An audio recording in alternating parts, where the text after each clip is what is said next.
Well, look, I lived through 2008 as well, which was gruesome for us. Uh, I remember I had two jobs and I lost them in like a week. And when this happened, I said, never again. The Uncle Gold Podcast. 5, 4, 3, 2, 1.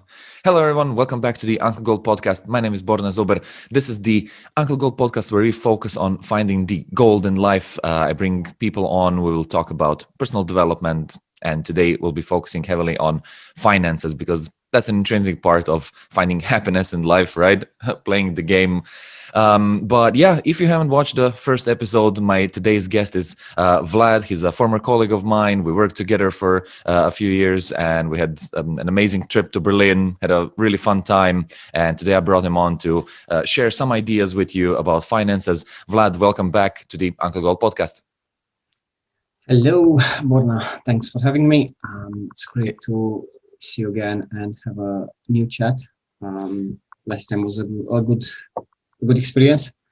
So my name is Vlad Romuald. I work in sales and recruitment. I'm also very passionate about self-development, anything that kind of comes around that. So, motivation, attitude, productivity, that way of thinking of how you can solve any issue in your life, how can you constantly improve, and so on. Money, which is a bit new for me, but also it's a new hobby. And yes, we have worked together for quite a bit. Sadly, you have changed your plans and left us, but look, life goes on, and we're trying to kind of get our way around this without you. So it's fine. We still love you, but what can I say? I'm joking. I miss working with you as well, man. But that's why we have this opportunity to kind of chat here and talk about stuff that we both love. Tell me, Vlad, how are the last few years for you with this whole lockdown situation and everything? How are you feeling, man? So honestly, last year and a half was a bit crazy since everything started. So last time we spoke, I was living in London. Great place, amazing city, somewhere in the outskirts, perfectly green, everything, lovely people. You had like parrots in the trees behind your apartment. Absolutely gorgeous place. But after it hit us, we had the side business. So my girlfriend does nails. So she couldn't work for more than a year, technically, because, it was what it was. And I just decided, I said, look, if there's waves to coming without, because I wouldn't pay rent there and just, stay in the house and do nothing. So we came home back in Romania. We just literally opened a new salon for her a few weeks ago. I feel that whatever happened in the last 1 year and a half helped us kind of mature and grow. We kind of came out of the comfort zone, maybe dragged even out of the comfort zone, because for a few months it was kind of okay, but then you're like, okay, do I want to change something, or do I want to stay in the same place? So we just changed. So we changed the scenery, came back home, which we said we'll never do, which was a big move, but it helped us see different things, and it's like trying to find a good solution in a big issue or a problem or a situation. Let's say situation maybe. So it was a good move. In the meantime, I also opened a little office there just for myself. So I'm out of the house every day, because just jumping out of the bed, having a shower in front of the PC, like everything in 10 liters. Yeah, it's not quite cool. So the office is actually 5 minutes away, and it's like my girlfriend Valeria was saying, it's like a golden triangle, because this is where we live. Straight from here is our gym, and on the left is our office. and it's literally a triangle, and that's all our whole day. Um, but overall, yeah, it's good. So it helped us a lot, and I know you know it was a difficult kind of situation for a lot of people, but it really depends on how you want to manage it, because it's all about how do you interpret your reality. It's like two people sitting on a bus. One looks left, one looks right. On the left, you have an amazing view with the sea and so on, and on the right, you have maybe a cliff right in front of you. You can't see anything. It's darker. It really comes down to that. Apart from people that had to suffer because of the virus and so on, and it is what it is. But for the rest, I just saw so many people kind of they lost hope, they lost direction, they lost motivation because of this. When you had the chance and the possibility to choose, you know that's where it comes down to how you grow up, how you educate yourself, how you get this to the next level. So for me, it was something like, well, look, I lived through 2008 as well, which was gruesome for us. Uh, I remember I had two jobs and I lost them in like a week. And when this happened, I said, never again. Whatever happens, I will not let that, you know, materialize as it did before. So when I heard this wave is coming, the virus, the reactions, the market is crashing, everything. Um, Actually joined a group of people that were very focused on self-development. They actually had a coach that was focusing strictly on this attitude, mentality, anything around self-development, money, etc. Um, she's Romanian as well, but she's based in Ireland, so it was funny. She was based in Ireland, I was based in UK, everybody else was based in Romania, all the other guys. And she helped us grow and go through this. So at the start, I remember the first calls we had were like almost everybody was complaining how bad it is. Some people lost jobs after years and years, etc. And the first thing that struck me was how easy it is to just shift your mentality.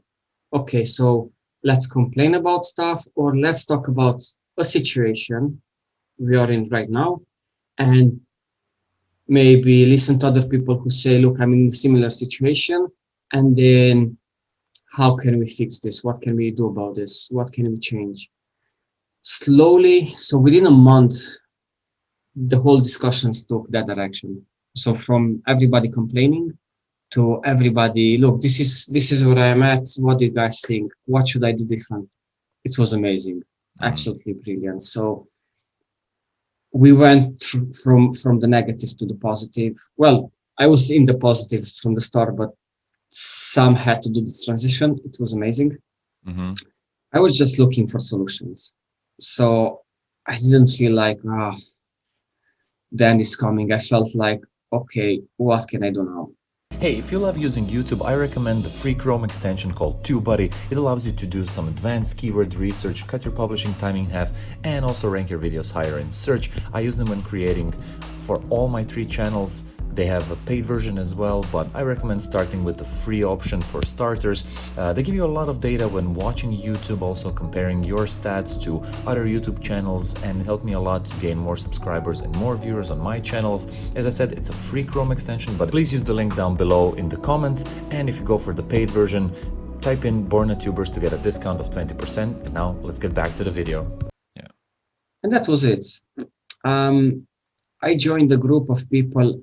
Some of them were members of another group of people that were very into anything about money, investments, reorganizing your life, absolutely everything possible. Funny thing is that when I heard that, I said, oh, I want it. And they said, oh, but it's complicated. It's a lot. It's, a lot of learning. I'm like, I don't care. So I embarked the journey with those guys. Constant courses, constant exams. I have like I had to. I think I had like 7 exams in the meantime. One of which was really big. Um, I'm not sure. Tens, hundreds of hours of learning. No Mm-hmm. clue. For 6 months, it was every week for 4 hours. I had to study Every day. with a no, sorry. So no, wait. So for every week, for 2 days a week, it was 2 or 3 hours either of those days. So around 5 hours every week, and it was then another extra 2, 4, 6, 8 hours a week, maybe even more, of staying with the guys and kind of applying, looking through what you've learned, discussing about it, like open chats Mm-hmm. where you'd apply what you learned. Mm-hmm. Mm-hmm. It's a very strange, like I've never seen anything like that in that way. It was like going to school, exactly like that. Mm-hmm. No ifs, no buts, but better. I've learned and I've studied so much that I felt I'm in university, but I've learned more in 6 months than in 4 years of, you know, Mm-hmm. university where I have a engineering, marketing engineering diploma. I felt I haven't learned anything close to that. Mm-hmm. And And everything was what were focused some of the on, sorry, go on. what were some of the topics that you were discussing there? That's what I wanted to actually say. Um, so how to put money aside, how not to spend money on things you don't need, how to not block huge sums of money in things you don't really use or things that don't actually repay you back. And then investments, everything possible from A to Z, they were covering. Mm-hmm. So it was funny that, and actually became a certified um, financial consultant. I don't do anything about that. I'm not like I'm calling people to help them because honestly I don't have the time. But it's something that helped me help myself and help me help others when needed. Mm-hmm. Um, so, for example, a few days ago, I spoke with a guy I just met like maybe a month ago, just for a coffee, and I was talking to him. Look, do you have any like plans for the future when it comes to money? Do do you organize yourself, etc.? And he said, not really, no. And I told him, look, for example, if you want to buy a car, what car would you buy? He told me, I don't know, random brand. I said, okay, if you'd have the money now, would you buy it? And he said, funny thing you're asking this. 3, 4 weeks ago, maybe I would have said yes. Now I would say not really. Because he was listening to a guy, there's a guy here, Loran Suarez in Romania, very focused on self-development, amazing guy. He also explains this to people. If you, let's say you have 15K, you want to buy a car, would you buy it? Most people say absolutely no problem. Now I would buy it. Right. So you have 15K that you spent. God knows how long it took you. Everybody would say, yeah, it's just 15K. But when you calculate the net value of the 15K and then you compare with the gross value, for you to have that 15K, you have to add the minus 40%, which is your taxes. So 15K becomes a different sum. So now we're closer to, the 20K mark. Mm-hmm. And then you're spending 20K on a car that sits how long in the parking lot? Yeah. Maybe 90% of the time, 95. For me, it would be maybe 99% because I go to the store and that's it. And as soon as you drive it off the parking lot when you bought it, it loses 25% in value immediately. I'm talking about a second hand car because Okay. with 15K, you buy a below average car. Mm-hmm. So what's the point? Does it bring you money? No. Does it do anything for you? It just gives you the comfort, and you can tell to your friends, hey, look, I have this car. Yeah. It's amazing, yes. It looks good, but do you need it? Mm, yeah. A lot of people from Croatia that moved to Ireland had a hard time buying a car there because the financial system is a bit harder to game, let's say it. It's harder to earn money and invest into a nice car. And then they move into Ireland, and like in the first few months, they immediately buy a car. It's like one of the first investments that they do. And Irish people look at them and they're like, why did you buy a car? And like the first few months, they're like, oh yeah, like you have to have a car, like Yeah, I think it's kind of fulfilling their dreams that they couldn't fulfill at home, and then they immediately jump on it. But I love the idea that you presented, that it's actually about mindset and how you think about money and what can the money do for you. And Yeah. the car might not be the best investment, right? Unless you like really necessarily need it. That's it. So that's how our minds should work. So why would you need something extremely expensive that you use once or twice or every now and then, and that's it? It gathers the dust, it rusts, it breaks, etc. Yeah. So if you calculate, you're saying about your friends in Ireland. So I lived in Ireland for 5 years. I moved from Romania. I never had a car in Romania, only like from my company where I worked. I moved to Ireland for 5 years. I had no car. I wanted to buy one, but I said, look, I walk from home to work.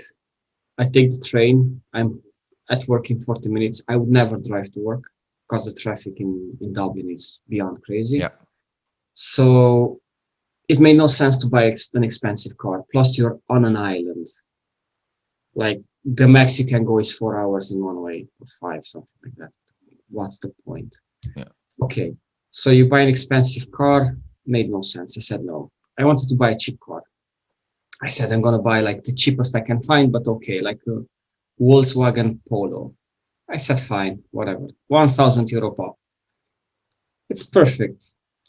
Anything happens or they stole it, you're like, yeah, whatever. You don't care, yeah.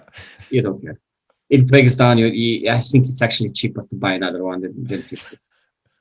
So I said, fine, I want to buy it. I went to see it. I said, yeah, I'll buy it.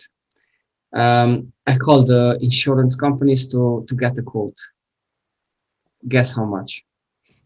Around like 2,000 more. So the first quote was 5,000. Oh man! And Yeah. the lady on the call had your reaction. She started laughing, but she couldn't stop. Yeah. And she's like, "I'm sorry, sir. I'm sorry. How much? Please, maybe go try other companies." I'm like, this is not happening. Yeah. I went to another company. They said 3,500 or so. So I got like a recommendation from somebody to call a Romanian girl that was working for a very shady insurance company, and she said 2,500. I said, yeah, per year. Nah, it's fine. I'll just take the train. I'll just take the bus. I'll survive. Or I'll rent a car. I don't know. Maybe I'm stingy, but seriously, for a €1,000 car, you pay 2,500. Then my friend said, yeah, but that's the only first year. I'm like, yeah, but still, like, what's the point? Like, you can take a bus or a train almost anywhere. Yeah. And if you need it for an exemption, you can take a taxi somewhere, and it's literally like owning your own car. Well, more or less. Maybe, I think it was Hop and Go or something. I can't remember. There was a type of car you could rent there in Dublin. It's like you literally jump in the car, you drive, you leave it somewhere, somebody else picks it up. It's like a car sharing system.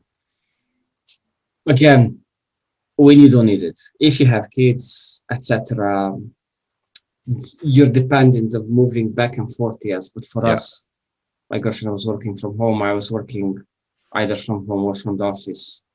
Made no sense. So that was the thing with that.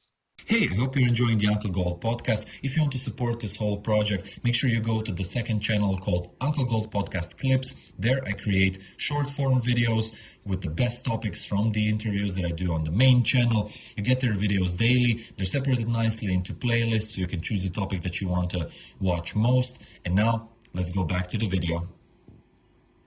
With a car. Since we came back, we still didn't buy a car. It's 6 months now.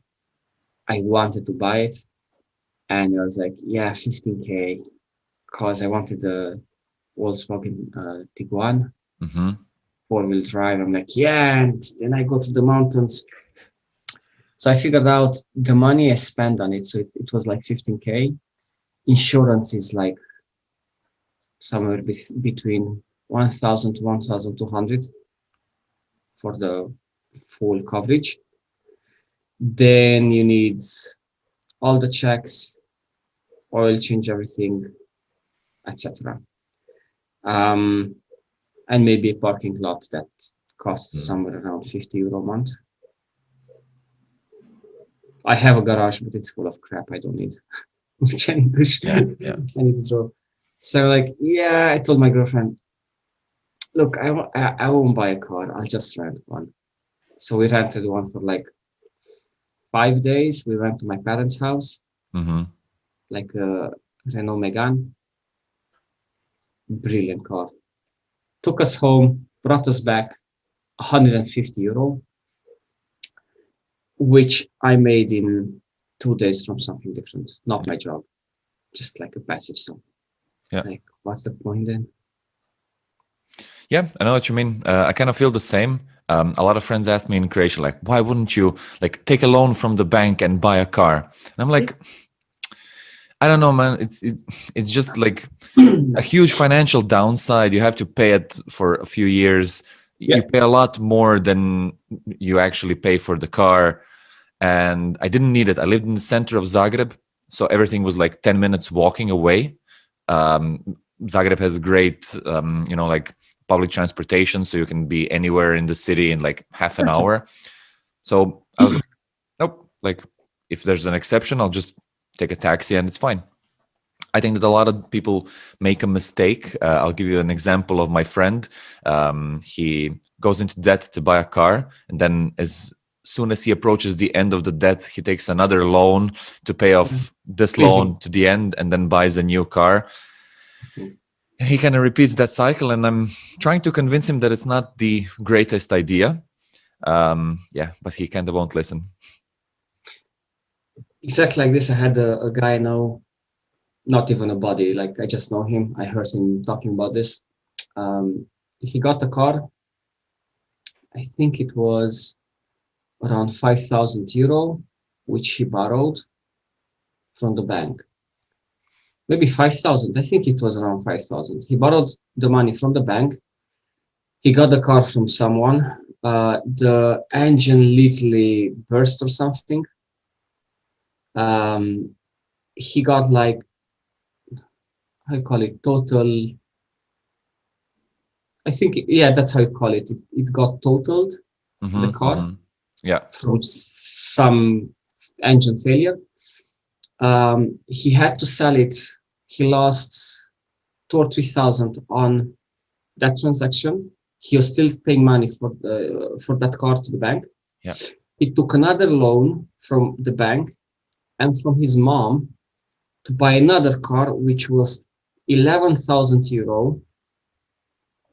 Now, have in mind that this guy was making 12,000 euro net per year. And this is what he's doing. His wife was making maybe half that. And all the rest of the money per year was going towards bills, food, and that's it. Yeah. And I asked him, okay, so you bought a car that costs your salary per year, and you live on your practically on his wife's salary, which is a lot less. I said, what's the point? Like, what's the direction? What's the purpose of all this? You have a 10,000 euro car for what? Oh, I love it. It's cool. Yeah, okay. I felt we went towards a car buying issue. It's not, sorry, but it seems that again, like in Romania, even people are obsessed with cars. Yeah. And I was walking yesterday with one of my best friends. I was with my bike. He was walking. We went for a tea because I don't drink alcohol. But um, I was watching the cars that were passing by. Man, some cars like Lamborghini, Ferrari, Porsche, and three of them were from my hometown. Like we have some very rich kids there, Mhm. vloggers, I don't know, good for them, but Lamborghini in the city, it's like an actual spaceship. Half Yeah. of the streets you don't really want to go on because there may be some holes Yeah. and Let's get back to the topic. yeah. So yeah, people are making insane car purchases and wasting their life savings on a cool car. Um, I'm always thinking back to when we were kids and parents told us like, here's a piggy bank, put money inside like coins, and then you save it up, and then you can buy whatever you want. Yeah. And I think it's great to have the idea of like saving money and investing it into something, but I think parents do a bad job of taking care of the second part, like what are you going to invest your money into? And then people are like, yeah, let's buy a cool car, and then they go all in on a Lambo. And I think it's a great sentiment, like a good wish from our parents to help us, to teach us about money. But they, in my opinion, should approve on this second part. What's your thoughts on saving money and everything related to that, Vlad?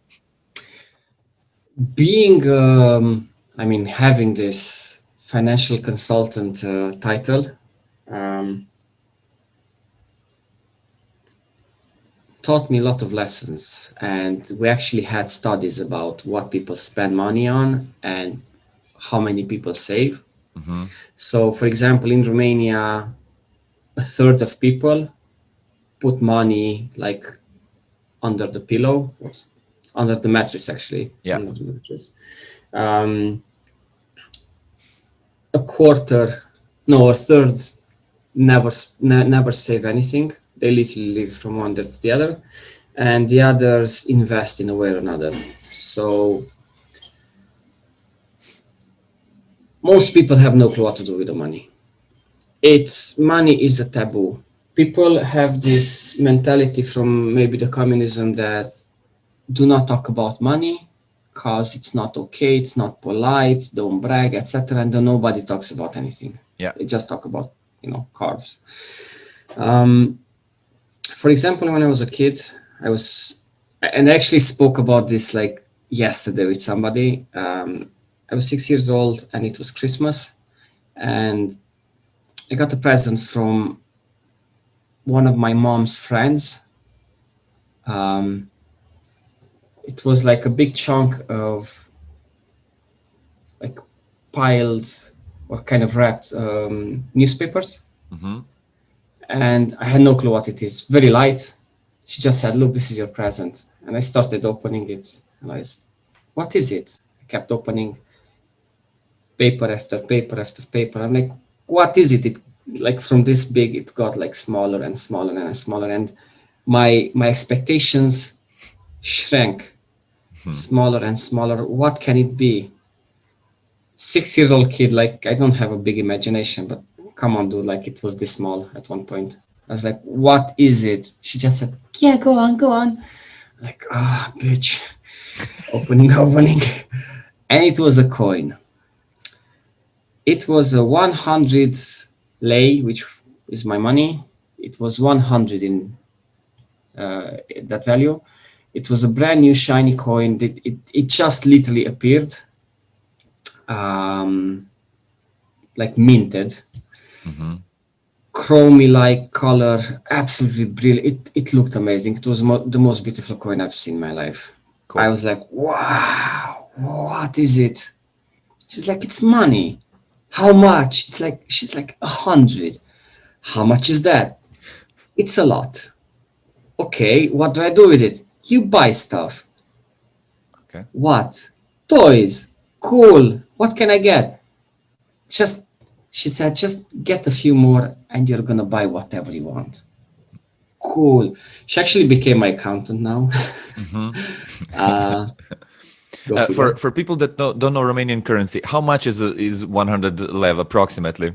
Compare it So, to euros so or it's dollars. 100 lei, and it means lions. Okay. So one lei, one lion, two lei, two lions. Okay. Anyway, so 100. Think of it like this. Um, oh, sorry, but it was in the old ones. So that's the equivalent of like 0.01 So 10 in the cents. current, and 4.5 in my current leis is like €1. So it's like, I don't know, 0.0 cents. something.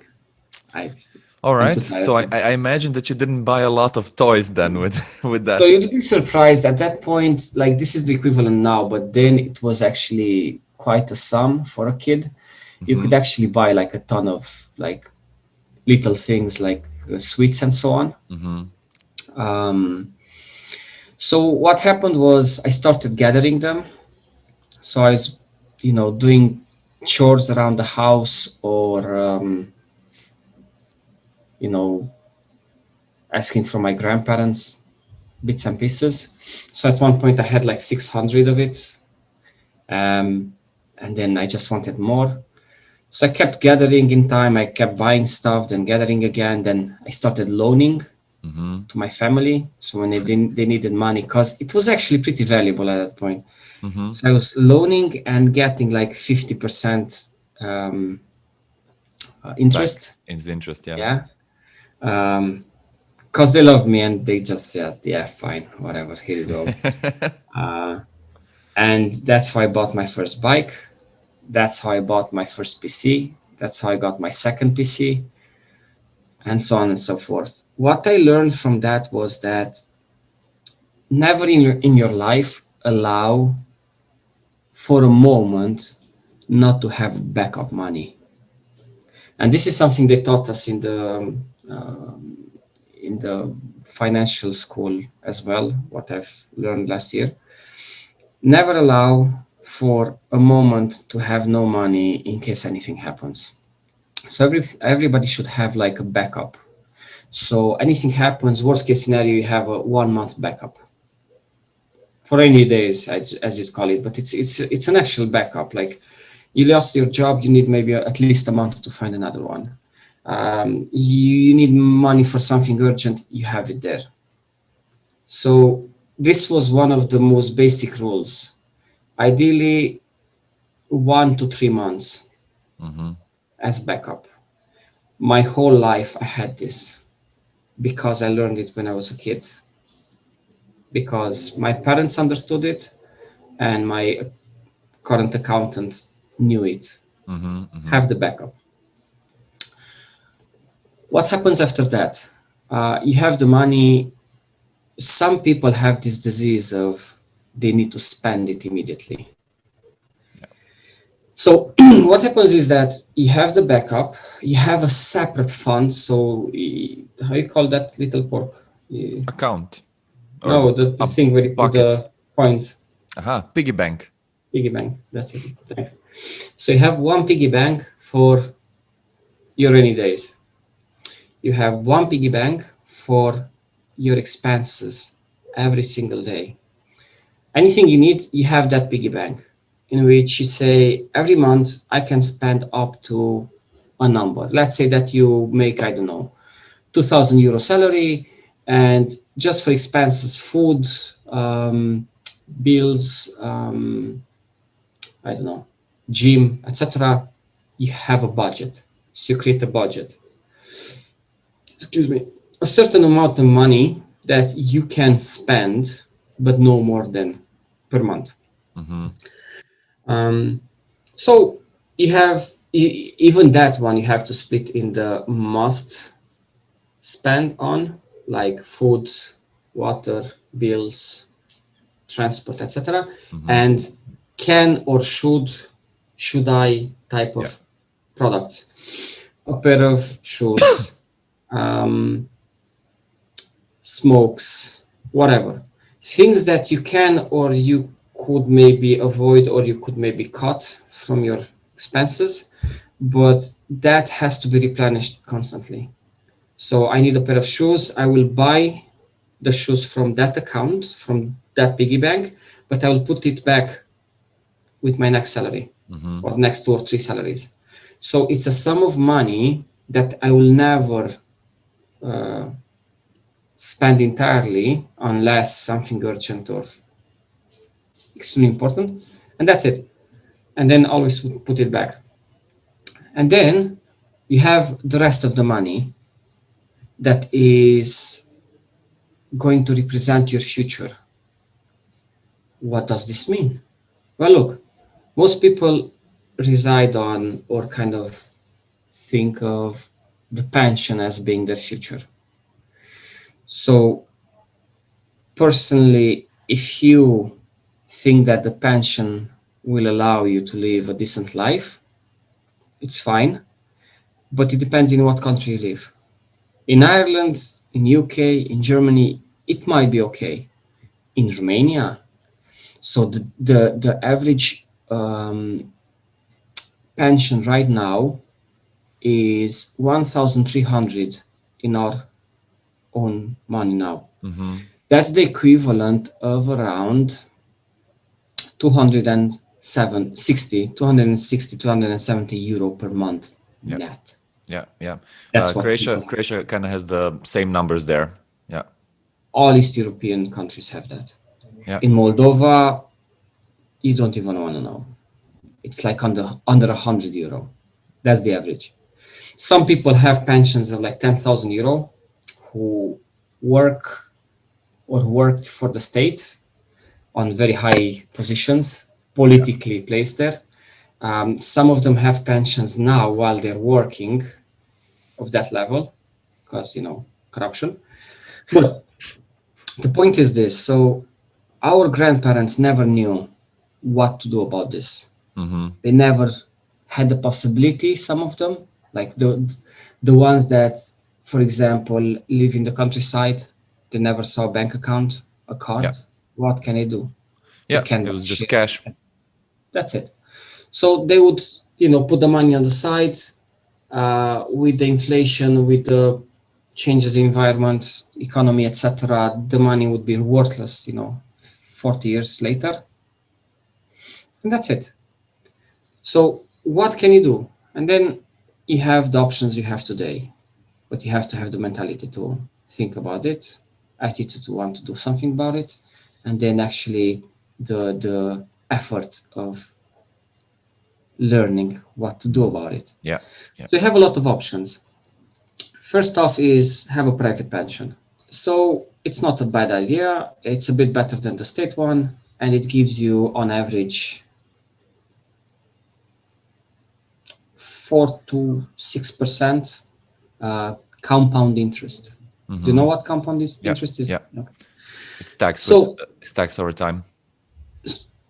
No. So compound interest is, let's say that you have 1,000 euro that you invest in something and it brings you 10% per year. So you're investing 1,000 euro. Let's say you invest 1,000, you have 10%, you have 1,100 the first year, 1,200 the second year, 1,300 the third year, yeah? After the third year. So compound interest is when you have 1,000 invested on the second year, after the first year you have 1,100. The next year you have 1,000 plus 100 plus 100 from the last year plus 10% from the 100. Yeah. So 1,210 you'd have on the second year. And then each interest you didn't add the another 1,000, so it's 2,200. No. You only invested once. Okay. So basically the compound interest works like this. So you have 1,000 euro, you want to invest it on 20 years, and you want to, it will give you 10% interest. Compound interest. Interest. Okay. It's compound when it actually, I'll show you. So first year you invested 1,000, and after the 12 months you have 100 Yeah. in interest. So basically on the second year you'd have the same 1,000 plus another 100, so you 1,200. But how compound interest works is that after the second year, the 1,000 made another 100, and the 100 made 10 because of the 10%. On the third year again, you have the same 1,000 that makes another 100. The 100 for the previous year makes 10. The 100 from the first year makes 10, and the 10 from the previous year makes 1. And it goes on and on. So you have like, I don't know, somewhere around 1,000 interests for the 1,000 in 10 years, and then maybe around 1 million after that. Yeah. So it's something like this, how it works. But the point is that if you find ways of investing in something that brings you compound interest, you're going to make a lot more money than you'd actually think, because it's interests over interests over interests. Yeah. So you can do, for example, an index fund investment, and it invests, let's say, in the index of S&P 500, which is in US. So top 500 most important companies or strongest companies financially. In Europe, it would be S&P 350. But you can invest, for example, in countries. So let's say one of the fastest growing economies in Europe right now is Romania.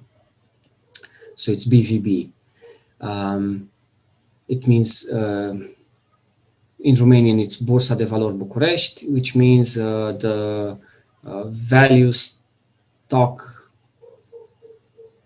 value market of Bucharest, something like that. Okay. So point is that we have a top number of companies, let's say top 20, and you invest money in that, and they grow the value in time, and your shares grow as a price. So the simplest thing to do would be this: do not invest in one single thing. So one single type of company, one single company, invest in multiple companies. So anyone who has, let's say, €100 per month, they can buy worth of like €10 out of a top 10 company list. €10 for this, from this one, €10 from this one, and you buy like micro parts of shares, so parts of shares, and you just own that for the rest of your life. 5 years, 10 years, 20 years. How does that help? You don't hold your eggs in one basket. Let's say that one of the companies goes to bankruptcy or something. Plus, some of them might boom, so you might get a lot more. So you kind of cover that. Some people also buy bonds, for example, like government bonds and so on. Those usually give you on average 6%, kind of 3 to 6%.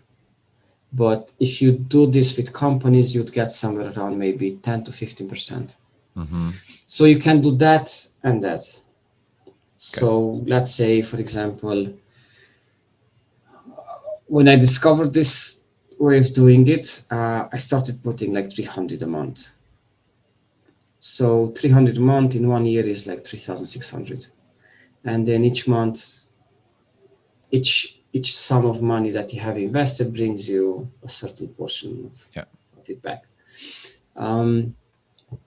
The calculations told me that if I only get like on average 10% per year, if you put 300 on the side, it could get you somewhere around 300,000 to 400,000 in 35 years. So for people to actually understand this, I'm going to look for a website just to see if I can find something cool for you. Cool. Compound interest calculator. Yeah, share the screen so people can see it. For everyone listening on the podcast, we'll explain it while we're going through. Yeah. So let's say initial investment. I don't know. Let's say you have €10,000 you want to invest. monthly contribution, let's say that you want to put monthly 300, I don't know, the average, let's say 200, average 10% out of European average income. Length of time in years, let's say that you want to do that for 30 years. Estimated interest rate, now this is very hard to guess, but on average is somewhere around 8 to 10. So let's be conservative and say 8. Can you do it Interest a little rate, bit less? Because I don't think you can get that everywhere. Try maybe 6 or 5, okay, something like let's that. say 6. Interest rate, variance rate, we'll just leave this alone for now. Compound frequency, annually, I would put it monthly. Why? Because every month, so let's say that you invest in companies, every month that price changes. So you could buy shares this month at one price, next month at a different price, and then the value of those shares would go up and down. So on average, let's say this, and calculate.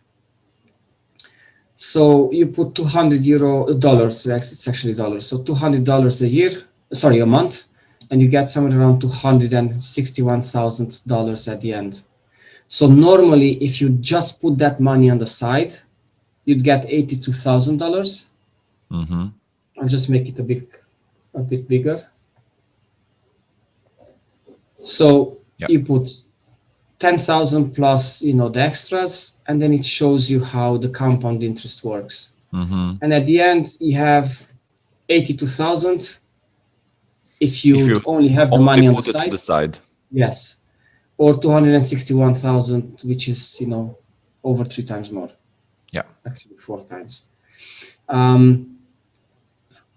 It is a huge difference. Actually, 3, yeah.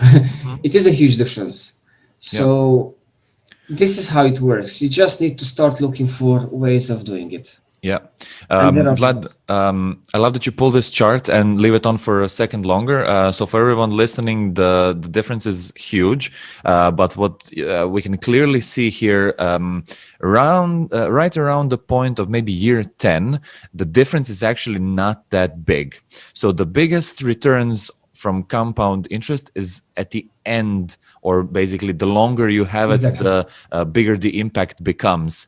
Tell me a little bit, how do people put that into their head to stay, calm and patient for at least 10 years until they stay and see the results? Good question. Just before I answer this, I want to show you. So remember the 261. So I'll put an extra 5 years. So 261 went to 366. Yeah. So you get 100K extra in the 5 years. That is the difference. Yeah. Okay, so I'll do one more thing. Let's say that you are 20 years old, and by this time passes you're 55. Let's think about your actual retirement money. So let's say 65 years old. For that, we need 45 years of investment of 200 a month. Just look at this number change. $500,000. Closer It's to more. $1 million. So this is the mind-bending thing, because time is of essence, but the longer it is, the more you can see the difference. Yeah. So we were at 260 after 30 years, and we more than doubled that in the extra 25 years. Yeah. Okay. Oh, sorry. No, it's actually 15, my bad. So in 15 years, you more than double it. The point is that, and I'll show another one. So let's say that you don't put anything extra, or you put one just for the sake of it, but you have like 100K you want to put at the start. 100K grows like this. So you double it in 12 years with 6%. You get to triple it in, I would say, around 19 years, somewhere around that. Yeah. And so on. you get to 10 times the sum in 39 years and almost 15 times in 45. This is the value of money. So any money you have and you can put on the side, if you put on the side and you invest in something, it will bring you serious returns. Yeah. The younger you are when you do it, the better. So you know, 100K became 1.4 million. And 6% is a small number compared to what certain products will bring you. So just let's say we go back to, we start with 1,000.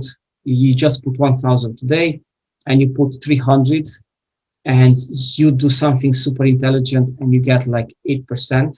Go back, you wrote in $3 per month. Oh, sorry. Thanks. And I know you're young, but your parents can actually help you with this. They can teach you while you're young and you can do this from the start. Okay, let's say just 200. Okay, fine. 200.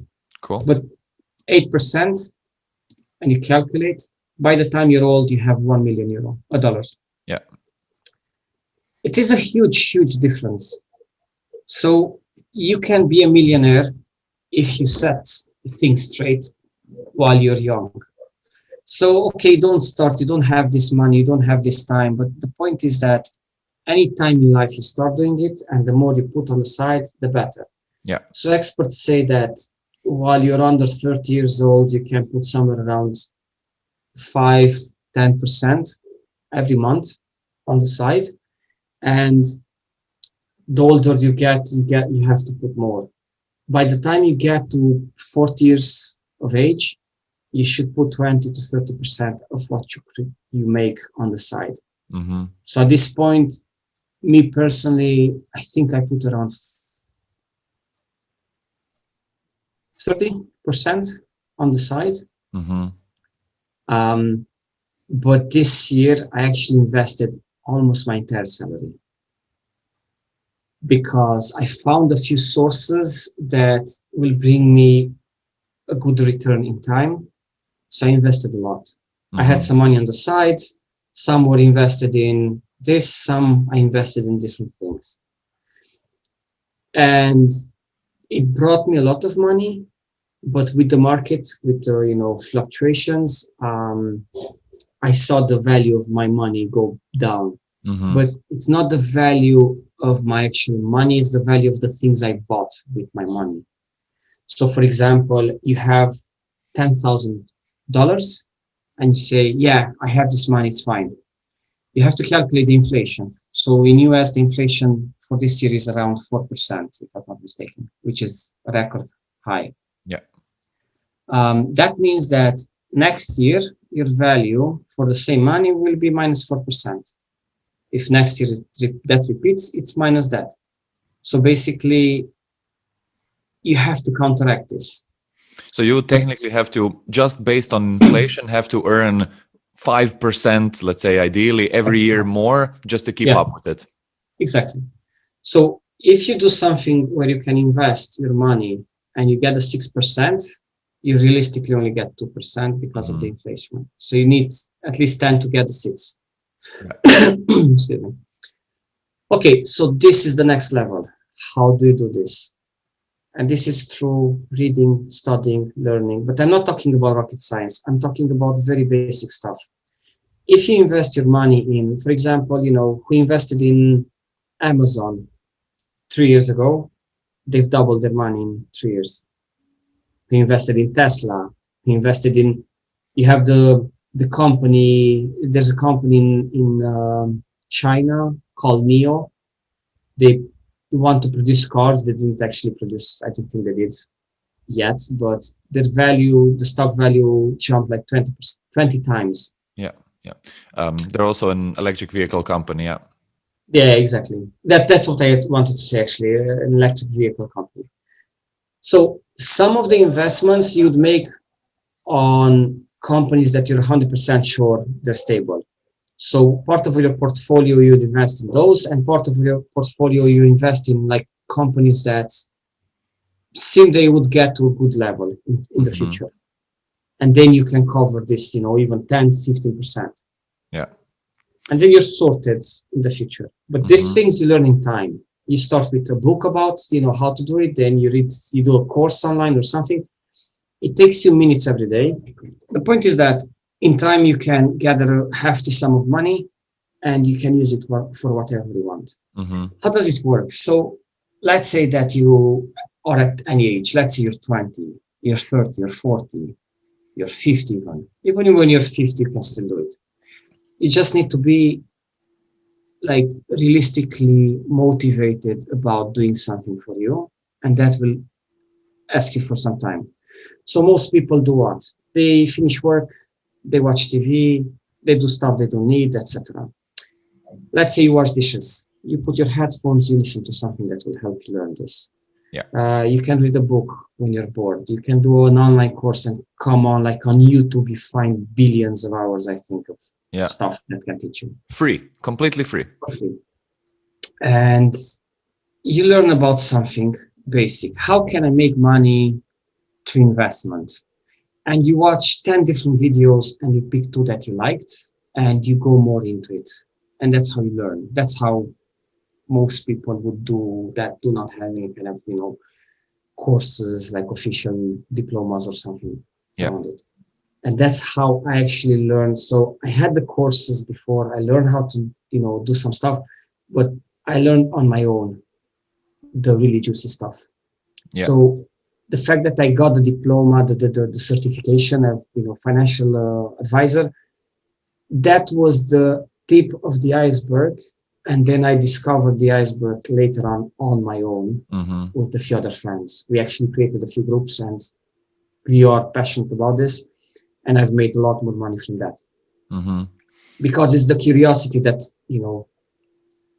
teaches you. Yeah. What's this? What's that? A few failures, you need to fail. And then you get to the point. And basically, okay, people say, okay, so what's the first step?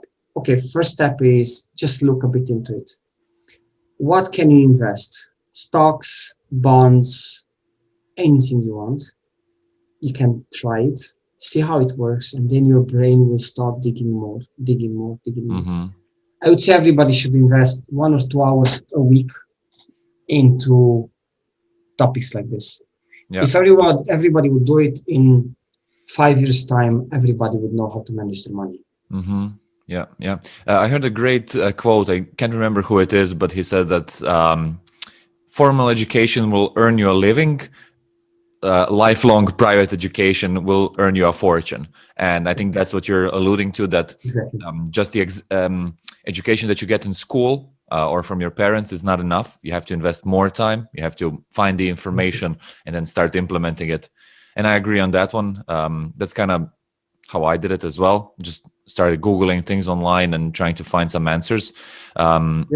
I think it's important to not just listen to one person, because one person might not cover all the topics, and also might not you might not get all the right answers from one person. And I wanted to hear your opinion on that one as well. So I stumbled on a conflicting theory. A lot of people say diversify your portfolio when you're investing, so you're kind of safe from when the big fluctuations happen in price. And there's always one part of the market that's going up, one that's going down. So if you have it nice and spread out, it's kind of okay. And the other group kind of says that most people who got insanely rich got there because they were compounding into one thing, and over time it got them the highest results back. For instance, you mentioned Amazon there earlier. If you would have been investing in Amazon for like 10 years before their increase 2 years ago, you would have made the most money on just that one trade. Series of trades into one bucket, let's say. What's your thoughts on that? I really want to hear that, Vlad. The get rich fast schemes are the things that will be always promoted the most, because everybody wants to know that secret. So one single guy that got rich super fast or something will tell the story probably to 5 of his friends, who will give that story to others for on and on. And then, oh, I know a guy or I heard of a guy who got rich over doing this. But how many guys or how many people, sorry, to talk about the stories where people got rich slowly or got a lot of money slowly. So from investments, you do not get rich like that. It takes 20 years probably to get like a hefty sum of money. So you don't get rich from this unless you have the amazing luck of doing the right thing at the right time. You know, that guy that bought 1,000 Bitcoin 10 years ago, kept it safely, remembered the freaking password, and now, well, he's a millionaire. Different story, yeah. Yes, let's not talk about that Yeah, because those there's are no. generally exceptions. It's a dream everybody wants. That's why we have lottery. What's the purpose of the lottery? 1 million people spend money on something and one wins. What's your odds of winning that? Well, how many tickets you buy, and then you split that by, Yeah. makes no sense. Somebody calculated out that there is a higher chance that you will get struck by lightning while walking down the street than winning the lottery. That's the point. So people like lottery and gambling are, and I don't mean to offend anyone, but are the sports that people that do not understand money practice to get rich. Yeah. Gambling, if you read an actual study about it, you do not make money on unless you're an actual pro. To get an actual pro, you have to spend a ton. Lottery doesn't even make sense to get into that. Okay. So basically, diversifying, what does it mean? So let's say that you want to go towards investing in stocks. First of all, you have to think that there are different like markets. So you have real estate, you have pharma, you have IT, you have all sorts. You can start from diversifying through investing in a bit of each. Mm-hmm. Why? Let's say that the tourism died for 1 full year. So that means anything from flights, transport systems, hotels, like restaurants, everything dropped for 1 full year. So if you'd have had money in that, let's say in one of the companies that actually failed, you'd have lost a ton of money. Yeah. Yeah. Even if 2 years ago that company was doing great. So you have to think that anything can happen at any point, and then that's how you diversify. You pick different domains and invest in each. So first, let's say you start with you buy stocks in companies, and then you pick different domains, and then you pick different companies from each domain, and a bit of each. Okay, then what else can you do? You can diversify by buying other stuff that will bring you money, okay, constantly. So for example, one constant that never failed was silver and gold. Yeah.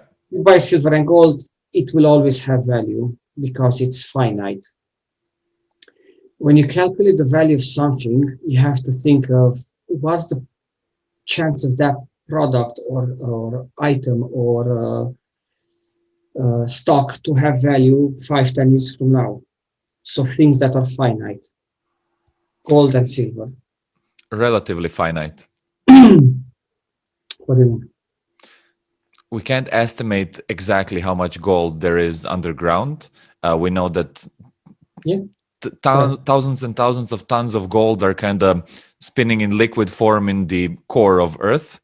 And now that when Elon Musk starts sending spaceships into comets, we'll find a lot more gold out there. So given a few more years, it will come... exactly. It will be a kind of different situation. But for now, yeah, let's say it's relatively finite. Right. So you can buy stuff that will always have value. Silver and gold will always give you a certain amount of um, interest or value.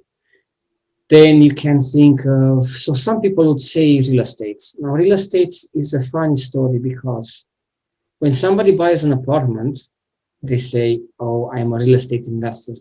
I bought 2 apartments, I'm renting them, I'm making money. Yeah. Fair enough. But when you actually calculate, so are you buying it cash or through credit? There again, two different stories. You buy it through credit, you pay a good hefty sum of it back. Mm-hmm. Let's say you have cash. You have €100,000 cash, and you say, okay, I'm buying this apartment, I can rent it, and you want to rent it to a nice family that will take care of it perfectly. And be like, fine. Okay. That family to move there, they will need to have certain conditions. So the apartment maybe needs to be renovated, varnished, everything to be in perfect order. Fine. If you need furniture, you'd have to spend an extra hefty sum of money. Don't forget that furniture after 5 years, in a lot of cases, kind of has to be changed, or it becomes the old furniture that nobody wants in 10 years, and so on. Plus, there's Which always breaks something that breaks, doesn't and work. Okay, Change so you have to calculate all the fixes that apartment needs, refresh, new varnish, etc. Taxes on your income for the rented apartment, uh, all the expenses you need with the furniture that breaks and you need to change stuff, etc. Let's say you don't have the furniture, then the price drops. People just use their own furniture. That's also fine. What's the odds for you to find nice tenants that don't leave after 6 months? Then you have to look for somebody else. Then maybe you have a few weeks or months. Mm-hmm. So throughout COVID, there were 2,000 apartments in the city that were not rented, but people had to pay sitting there credit completely on, empty. and they had no extra income, etc. After you do all the math, the average worldwide is somewhere around the 6% interest that you get on the apartments that you invested on. Okay. But you're an actual real estate investor. So to actually have like proper success in this, you need to buy a land. You build 5-10 houses or a block of apartments, and that's real estate investment. Anything else is dreams, because if you buy an apartment in a certain area, it gets old in 20, 30 years. You barely get its value in maybe 10 years. If you buy it cash, you get its value in like over 10 years. So it's maybe 12, 14 years. If nothing breaks, nothing happens, just, otherwise it takes 15 to 20 years to get the value of that apartment back. Mm-hmm. But even if you get that, let's say somebody pays you rent, if you just hold the money, by the time you have the money for a new apartment, it's not the same value. Mm-hmm. Mm-hmm. Because of inflation, prices go up, etc. You don't even get the same value of the apartment. Yeah. What's the point then? People say, yeah, but when I'm old, I have 4 apartments, and I have the 4 apartments, and I have 4 lands that bring me money. So if you ever had the possibility to buy 4 apartments cash because of your other salary, incomes, etc., you'd have been better just to invest that money, pay taxes on the income, and that's it. Mm-hmm. So, for example, in Romania, it's 10% taxes. It's brilliant. So if you have that money, just reinvest it in something and you get a lot more. Because like I said, the compound interest, like you can get 8 to 10% easily after you learn a few things. Mm-hmm. And then what happens? So you have the money at the end, because people say, yeah, but what do you do at the end? You get the money at the end, and then you can keep it in certain types of investments from which you can spend it slowly throughout your old age. but still give you like 2, 3, 4%. That would even cover the inflation. Mm-hmm. Yeah. Banks give you this type of possibilities all the time. Like you open an account with them, like a deposit, you put the money in, and you take some of it out every year, and Yeah. you survive on that. Yeah. You can do a ton of stuff, but people like it's a complex, arrangement. Yeah, it's a complex process, and I don't think that a lot of people are, able to jump from a 9 to 5 salary to buying homes. I think that a lot of people might be afraid to do that. So I think people would be and are getting more open to doing investments like in stocks, or you mentioned earlier Bitcoin and Yeah, cryptocurrencies. And I would love to chat more about that. But what I see happening right now is there are a lot of fintech companies doing apps that help people start investing really easily. In like a few clicks, you connect to your bank account, yeah, and you just have a bunch of different options where you can invest in. So they made the entry point for new people to come into the investing space a lot easier. And what we can see now is that a lot of people who actually never invested in their whole life have an app where they kind of start putting a little bit of money into cryptocurrency or stocks or precious metals or something like that, yeah. which is, I think, a new trend on the horizon kind of coming. What are your thoughts on investing into cryptocurrency and people getting into that space? Yeah, it's a minefield, but you can see this from two perspectives. If you learn how to walk a minefield, wow. If you don't, well. Yeah. So I would encourage everybody to learn how to walk through minefield, because it teaches you a few things that otherwise you'll never understand about yourself, about the reality we live in now. And a lot of people, will just kind of prefer to stay on the side. But what happens is that you get out of your comfort zone and you start fighting with yourself. But Mm-hmm. it's a good fight, a fight that you will win eventually because you will understand a lot of things. So what happens with cryptocurrency? Cryptocurrency is split in kind of two sides. Um, the shit crypto, or the shit coins, and the other ones. 90 or 99% of all coins in the crypto market is, crap. The rest are okay. How do you know this? Well, you don't really. Because if you look right now, for example, I think it's still in top five, but I'll just double check with you. Just give me a second to open the, the site CoinGecko, yeah? Mm-hmm. So if we go on CoinGecko, we have top 10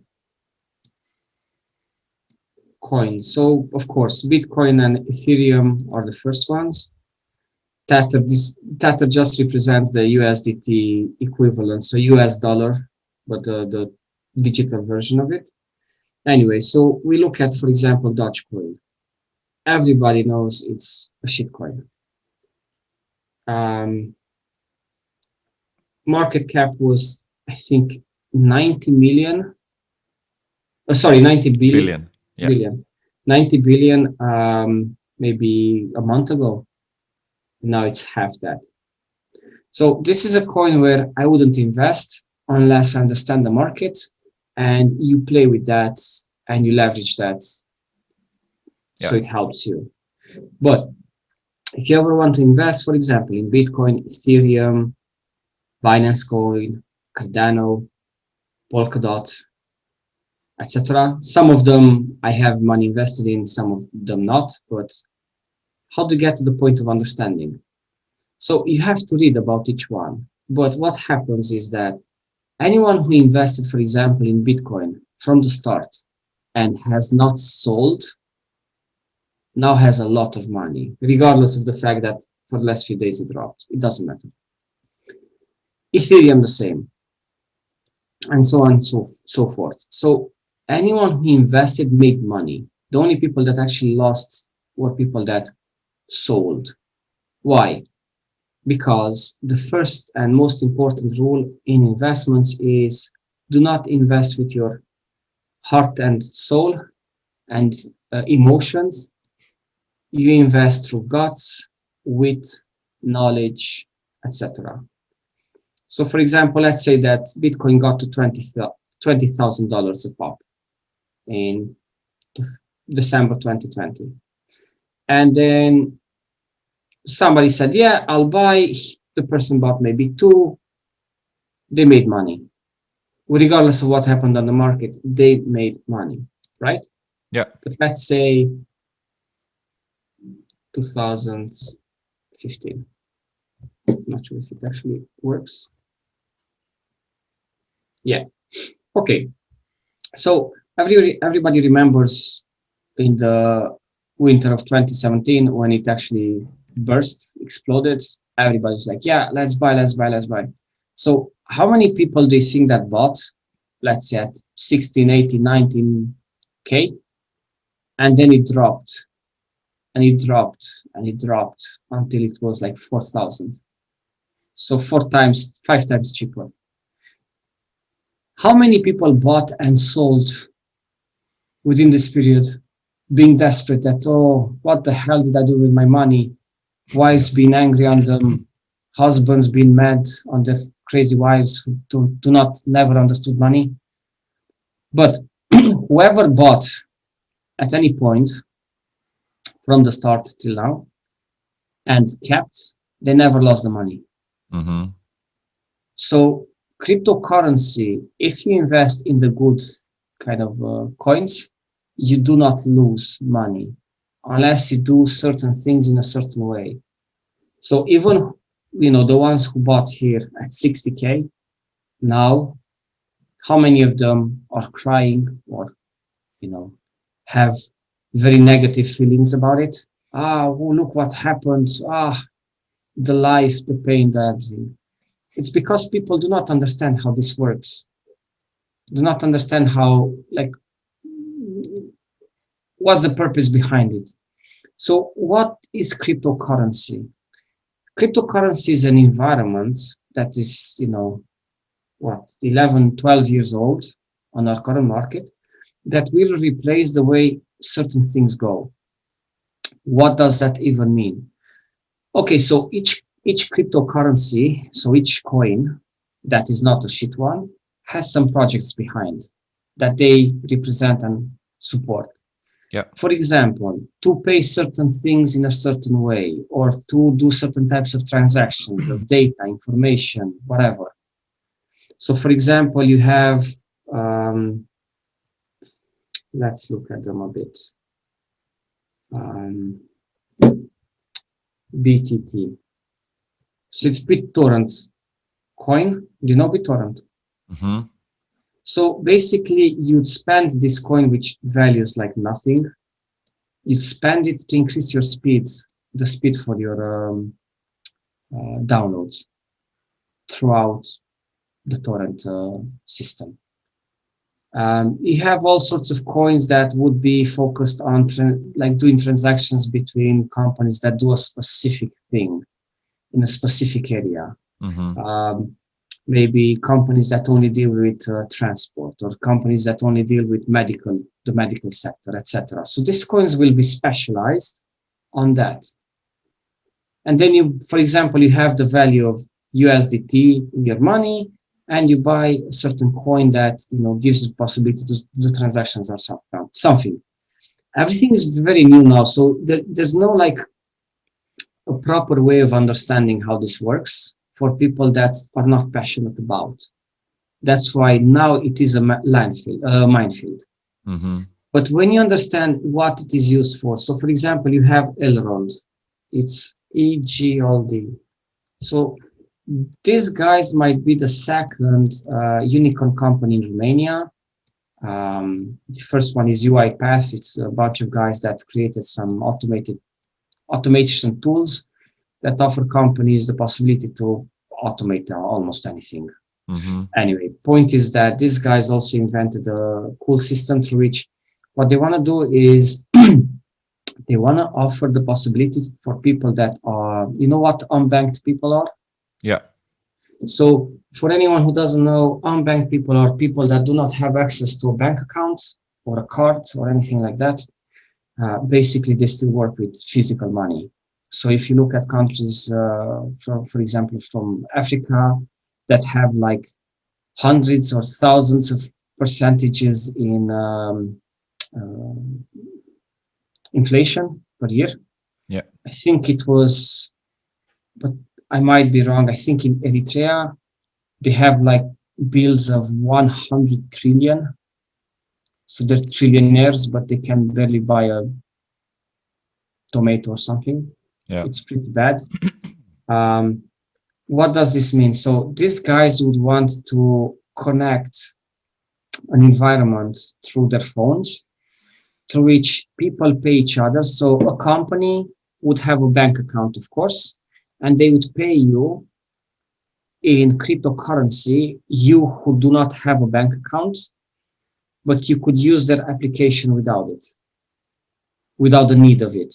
And then they could pay you in any currency or in any cryptocurrency anywhere in the world. Yeah. Which is absolutely brilliant. And then you allow everybody to work with digital money at any given point and actually have the possibility to pay and buy stuff. Mm-hmm. But then there's a big question of people asking me, yeah, but it's not really regulated. It's not physically there. It's not in your hands. How does it have a value? And I have something I wanted to share with you. A friend of mine sent me a funny picture a few days ago. Just give me a second. So it says this. Somebody posted a thing saying some of these scam coins are getting crazy. One just shielded me. So it's 27 trillion in circulation. It's huge. Unlimited supply cap. That's crazy. It means that You can print as much as they you can want. print as much as they want. One node, so only one entity creates it and kind of Spreads it out into circulation. 25% of supply is minted in the last 6 months. Who would want to invest in that? Nobody's crazy enough, yeah? Right. 1% of holders own 30%. So there's a few guys that own 30%. Now that's the US dollar. It's funny because it sounds like a cryptocurrency scammer, you know? Yeah. That's the dollar. Physically, I wonder how much of it is actually out there, like physically. Let's say that everybody goes to the banks and says, I want to get all my money out. Mm-hmm. I want to have it physically in my hand. Yeah. So theoretically, worldwide, there's around, and I'm talking about the countries that like have a lot of banks. I'm not talking about the unbanked areas of the world. Somewhere around 10% of actual money exists physically. Everything else is actually digitally. So wherever you live in any country, most likely the money you have on your bank account, you'll never actually be able to have physically together with everybody else because of the same reason. So we are already at that point where you will never have the money in your hands and you don't need it because why do you need it? Because let's say you walk on the street, somebody robs you. They rob you from your physical money. Let's say that we live in a world where nobody has access to physical money, only digital, and then nobody gets robbed anymore. In Brazil, I spoke with people from certain areas, cities, where they do not know one single person that was not robbed uh, point blank with a gun or a knife Mm. because they had money on them. Yeah. So you resolve multiple issues at the same time. Yeah. The thing with crypto is it's new, but we're talking about money that's 4,000, more than 4,000 years old. So the coins and the bills. Yeah. It's an old system that is dominated by people that are very strong, very powerful, including all the banks. We need to create a system, and we need to adopt a system where everybody has the possibility to have and spend, and there's no inflation, there's no nothing. But economists will say, yes, but you need inflation because, inflation helps the economy, people make more money, they spend more, etc. It's a vicious cycle, but I don't know. Maybe it's not quite like that. Maybe it's not right because this keeps happening for the last, long while and it didn't really help. So probably we have to rethink the whole economy, how it works. Mm. It's very unstable. It's very volatile now because again, it is in its infancy. We don't have any documentation to explain what happened. Like, I want to see the first guy who came with actual money and said to a guy, hey, look, I'm giving you money for this chicken. Mm-hmm. I want to see that guy's reaction. I actually read an article that was first done in China. A warlord of an area said, right now we're going to issue checks for that represent values like gold and silver. And he just imposed it through military power. And he was like, all right, now we're going to buy potatoes with these pieces of paper. And everybody was, like startled and everything, but they had to accept it because, a guy with an army kind of like has the morals on his side. Let's say it like that. Dynasty, yeah. Yeah. But yeah, people got used to it. I think what you said about cryptocurrency is correct. It's very new, but it's kind of bringing a new perspective to something that's almost 5,000 years old. And I think that's why a lot of people are so interested in it, because it's a 1 in a 5,000 year opportunity to actually change something in that respect.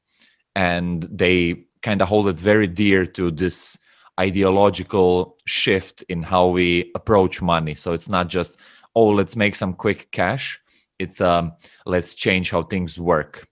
And a lot of these projects in cryptocurrencies kind of have this positive sentiment behind them, where they do want to help people. They do want to bring positive change, like projects that you mentioned, banking the unbanked. They're literally trying to give people options that they didn't have beforehand. So exactly. I think it has a huge, like a positive wave following it, and it has it hard coded and programmed into the coins itself. So that's a great thing.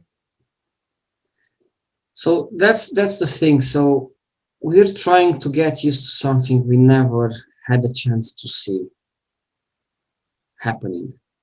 Yeah. We are the first generation in 4 millennia, 5, that has seen this change from that type of, market money, etc., to this one. It's hard for people to accept. But look, people thought that, a healer, a shaman, 2,000 years ago was a god, had miraculous powers because they could heal a basic wound. Yeah. Now they're called doctors. People just have to adapt, accept, and improve whatever they bring new in their lives. And that's it. With crypto, I think in time the market will clean itself, so the garbage will kind of dissipate. Yeah. Because now what's happening is that a lot of people that have brilliant ideas how to get rich fast, so they're like 10,000 companies that created shit coins. That's all they want, and a few of them actually want to do a change. When you think there's 7 billion people on this planet, almost 8, around 100 coins are actually worth something. That says something about, humanity. Yeah. But we are going in the good direction. People will slowly learn that how can you apply this, how can you help it, how can you improve things around you, systems, ways of doing things, etc. And that is amazing. Yeah. So for example, these guys from Elrond, EGLD is the Abbreviation. abbreviation, thanks. They started, like, it was like 5 or 10 per coin to buy when I heard of them. Then it went to like $200. Then it dropped. Now I think it's like under 100. But their point is not to get rich. Their point is, how can they help? How can they make a difference? Yeah. Doing this for the humankind is absolutely amazing. They're thinking of hundreds of millions of people that will have a better life if this happens. Yeah. And the next generations to come. That's it. So, for example, the systems, like, for example, who created Bitcoin. So Bitcoin can be transacted 7 times a second. So at any given point, anyone who wants to buy Bitcoin or sell Bitcoin, it can be done 7 times globally. Okay, which is very slow. You want to buy Bitcoin, you put in the order, it takes a few seconds to actually happen.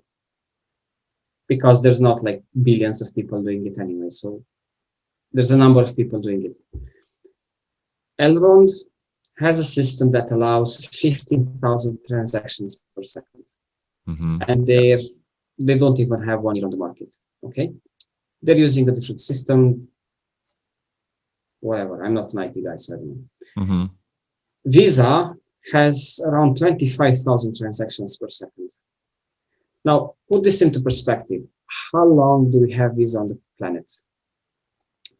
In the world? Since when? So since they implemented it, it evolved to being able to do 25, maximum 30,000 transactions per second. These guys created the same system from scratch with 15, and they just started. Yeah. That means no delays in payments. You know, when you go to a shop, it's Saturday morning, 11 a.m., and you pay for something, and you're just waiting for the payment to be accepted. Yeah, it happened. It's because tens of thousands of people are trying to do the same fucking thing right then, right now, across, the globe. That's why that happens. Nobody knows. And they're like, yeah, it's fine. It's the only way to pay. It's the only way. No other way. You pay, you wait. Yeah. Or cash. Exactly. These guys will invent, maybe in the next 5-10 years, a system that anything you want to pay anywhere instantaneously, bam, done. Mm-hmm. Dusted. Yeah. And everything secure. Everything checked. No money lost. No bank, like no money frozen anywhere, etc. In time, it will bring so many positive things, but people need to adopt this trend. Yeah. And that's it. Yeah, I agree. It's a huge shift in technology. We don't see that every day. I think it will bring a lot of positive change with it. And I think that when people are exploring each individual cryptocurrency, they have to kind of treat it like a company more than just like an investment, and really dig into what people are doing, who the people are that are doing it. Because in a lot of these scam coins, like, you won't find a team on LinkedIn working on a project having an exact description of what they're doing and how they want to create that project. They just have like a fake website which says it'll be like the best coin ever, it'll be like the new Bitcoin, the new Ethereum, like it will create millions for you. But real projects are real people behind them that seriously want to do something. So that might be a great advice for research. Like, try going to LinkedIn, try finding people on Twitter, on other social media, and checking if they're actually real, and looking into what they're doing with the project. And that can give you some ideas on what's the background behind the coin. Because people, when get into this space, they just look at the coins and they're like, ooh, where should I invest? Which one is going to 10x so I can make some money? But that's actually not the point. It's actually what you described, is how to make a better system better technology, better implementation, right? And that will then in the end turn it into a quote unquote company that will rise in value, right? Like a stock. The stock of a company that's doing good is a company that's creating a lot of value for a huge number of people. And that makes it interesting for investors to put in a lot more money into it because they know that it will be good in the long term. And we have to take that into account when looking at these coins, because some of them are just crazy, like the Shiba Inu or Dogecoin. Like it's nothing. Like there's nothing behind it. Like, okay, you can maybe transact with it like with Bitcoin, so it has some elements of it, but there's nothing else behind it. So it's kind of like digital cash, nothing special about it. But when you look into a project like Cardano or Polkadot, like there are teams of developers behind it seriously working on creating like fundamental change in how like code is done and how systems interact and privacy and a lot of stuff. So I find it extremely interesting, and I think that a lot of people will change their lives just through observing this space and being in it. True. And look, as a species, we need to progress. So this needs to happen. We need to go that way. It's a lot of, question marks, a lot of unknown, but in time we'll figure it out. At this point, I would say cryptocurrency is perfect for people that want to make some money as well, because it does offer a lot of opportunities. So you can make something with it and get a few nice bags of money on the side if you do the right thing. But always remember that whenever you make money from it, somebody else probably loses a bit as well. Because somebody else doesn't understand, and they panic, they sell, and so on. So since I started investing in cryptocurrency, the only twice I've lost a bit of money, but very small amounts, is when I panic sold, because I was like, what's happening? And this happened with so I've invested in maybe 30 coins, talking about diversifying portfolio, a bit of each, just to see what's happening, and it gave me the possibility to understand how the market trend goes. But I've tried, of course, Dodge just for the fun of it. I was actually witnessing a thing called a pump and dump on Dogecoin. So it's the scams where somebody, like a group of people, they created a group. We were on Discord, I don't know, maybe 20,000 on the group. And they said, we'll announce in 5 minutes what you should buy. And then when the price goes up, you sell. I said, yeah, fine, whatever, let's try. I actually went in, I did nothing. I just watched, honestly. I think so when it started, it spiked for like a fraction of a second. I can't remember, 2-3 times the price of the coin, something like that. And then it started going up slowly, then it stayed, then it went back, and so on and so forth. What I realized was that spike, that's what matters. It's a spike that lasts for a fraction of a second. When somebody has a bot that sells, and that's a scam. They gather this, they flock this high number of people, and everybody buys. Those guys make a ton of money. They double, triple their money in a split of a second. And that's it. A few days later, I saw Elon Musk talking about it somewhere on the media. I was like, interesting. And then it really spiked. And then it just went up and up. And I said, okay, let's try play with it. So I, those like crypto bots. So basically you get the bot, you give it a task and it does the task for you. So basically it buys and sells, and You can do According to whatever an you want, but it algorithm. does. Yeah. So I gave it, and I put in maybe $300-400. It doubled money in a few days, and then it dropped, and it went up, and it dropped again, and so on. So at one of the drops, so I witnessed a drop of like 20% in 5 minutes, and then I clicked sold. Sorry, it's like a command. It's sell at market price, Mm-hmm. and that's when I lost 200 of the value. So I lost the money, but actually invested less. So I made a profit, but I also lost from that profit, Mm-hmm. if that makes sense. So that's what happens. But with Dogecoin, the big issue is that it is a shit coin, and the owner, whoever created it, I don't know his name, said that do not invest in it. So a lot of people just again, like that feeling of making money fast, and then you play with this. I tried it, I witnessed it, I understood it, fine. Mm. I said I'm going to do the same with Shiba. Um, Shib is pronounced Shiba Inu. Shiba Inu.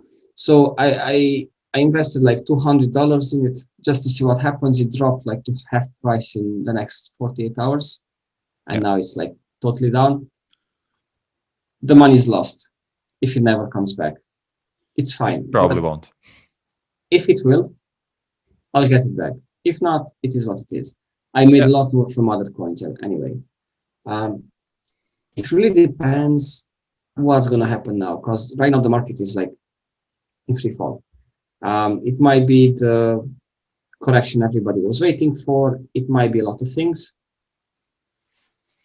I do not care about getting rich tomorrow. I'd love to, have that. Amazing. But I see it as an investment long term. So after the first spike with Bitcoin in 2017, and nobody really knew about anything else. It was Bitcoin, and it was Ethereum and Litecoin and XRP and a few others, and that's kind of it. Yeah. I don't recall of any others. After that point, I realized that this can happen again and maybe again and so on. Yeah, you're talking about cycles. Exactly. Now, if there's a cycle or not, we'll see. I didn't think there might be one, because I thought that we reached to the point when people understood that cryptocurrency is the future, and they will keep money in it. It seems that it didn't. So everybody pulled out, companies pulled out, etc., because of Twitter. A mad scientist posted, but it will come back to normal because it is the future, and when that happens, the money will return, and you will be able to do something with it. But I'm more excited about what they will create, how this will influence our lives. Yeah. This is what I'm very curious of. I agree on that one. Yeah, I agree as well. I actually don't think that Elon's tweets crashed the price that much and that he's responsible for it. I think that there are a lot of people who kind of know what they're doing and hold a lot of Bitcoin, like the so-called whales that kind of bought it a long time ago, and they were like, I'll just sell, and they took some profits. And the market was really, really hot, actually. Like, we got a lot of investors coming in. So I think this is a natural correction that we're seeing right now, where the whole market is down. And I seriously do believe that it will go up again, and that this whole thing is just starting. And I kind of do the grandma check and the supermarket check. So the supermarket check is like, can I go to local supermarket and in 3 clicks buy bread and butter and milk, right? You can't. So we haven't reached this point of adoption. And the second one is, does your grandma have a few coins in her phone? No, she's probably at the point of having a Facebook account and checking pictures. So it will still take a few years in my mind until it gets to that level of adoption. And I think we'll see the price rising as adoption gets higher and higher. Because imagine only one supermarket chain putting it on their balance sheet and saying, yeah, we accept Bitcoin. A lot of people will start training it. A lot of people will invest in it because of it. And I think that would affect the price a lot. So I don't think we're still near the kind of top of the price of the cryptocurrency market. Plus, as we discussed before, not all cryptocurrencies focus just on transactions. A lot of them are doing a lot more than secure and transparent transactions. So I think this is going a long way, and we're not at the doorstep of it. I think we kind of took the first step into the house, but we haven't explored the rooms yet. So True. It's a good direction. I'm happy this happened, and I'm happy I had a chance to witness this. It's a great moment in our history, and I'm just curious on how this will progress. True. Vlad, as we're kind of approaching to the end of this podcast, we've been going for almost 2 hours now, and we discussed a lot of topics here around finances, investing into stocks, gold, cryptocurrencies, and similar topics to that. One question that I always ask is kind of related to money, but more related to personal happiness. And I know that we've been going on about money for like 2 hours, but I seriously don't think that money is everything in life. And I always ask my guests, like, how do you find your gold in life, or how should someone else find their gold in life? Honestly, I'm thinking of my kind of recent past. I got to the point of asking myself, what's my purpose in life? What's the reason I live on this planet? And I realized that that's to make an impact, to bring a change. Think of it, why do people go to work and they hate their work? They're not motivated, right? You see people on the street, they're not happy, they're not excited about anything. Everybody's kind of, bored of stuff, etc. The only thing that makes a person happy in reality is when they feel they serve a purpose. Yeah. And that's my thing. So when I feel I am doing something that helps around me, influences, that gives me the energy and power for being happy, doing things with a lot of energy, constantly looking to improve myself, etc. But this is something that's hard to comprehend when you're not at this point. Right now, I'm looking behind me and I'm saying, yeah, makes sense. For a person that does not understand this, it makes maybe little to no sense. How do you get to this point? And this is a journey that everybody has to have, in the sense of, do you want to understand yourself in reality or not? Do you want to understand how your mind works, who you are, what you're capable of, and so on, or not? So if you're a person that, that does the job from 9 to 5, goes home, eats, watches TV, or does something that doesn't help them, it's fine. You'll never understand it. If you're the least curious of understanding who you are, you need to start exploring. And it starts with a step. You start reading or doing something, a course that helps you dig inside yourself and find out who you truly are, what you're truly capable of. And this is a journey that once you get on, you cannot go off. And you look at the super high achievers around the world, some of them don't even stop, even if they're like super old, filthy rich, because they can't. There's no life. Like, how should I put it? There's no return to previous life. Mm. unless, I don't know, an extreme thing happens. But you basically find the fountain of energy and of motivation.